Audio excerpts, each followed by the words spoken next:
साबिक deputy speaker Qasim Suri ने घड़ी कहानी को इम्पोर्टेड हुकूमत का नाकाम शो करार दे दिया। बोल न्यूज़ से बातचीत में कासिम सूरी ने कहा कि आज फिर नया प्रोपेगेंडा किया जा रहा है। इम्पोर्टेड सरकार ने पहले फैसल बावड़ा को कुर्बानी का बकरा बनाया, अब इम्पोर्टेड हुकूमत अपने ही जैसे फ्रॉडी उमर फारूक को सामने ले आई है।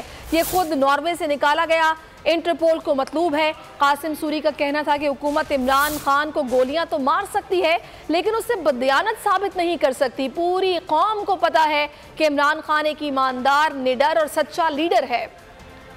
कासिम सूरी ने घड़ी कहानी को इम्पोर्टेड हुकूमत का नाकाम शो करार दे दिया। उनकी जानिब से कहा गया कि हुकूमत इमरान खान पर गोलियां चला सकती है। गोलियां खाने के बाद भी खड़ा है कप्तान। न कप्तान ने हटना है, न कप्तान की टीम ने पीछे हटना है। इंशाअल्लाह ताला इनका मुकाबला करेंगे आखिरी वक्त तक और पाकिस्तान की कौम के साथ मिलकर इनको शिकस्त भी देंगे और इनसे लूटा हुआ माल भी निकालेंगे।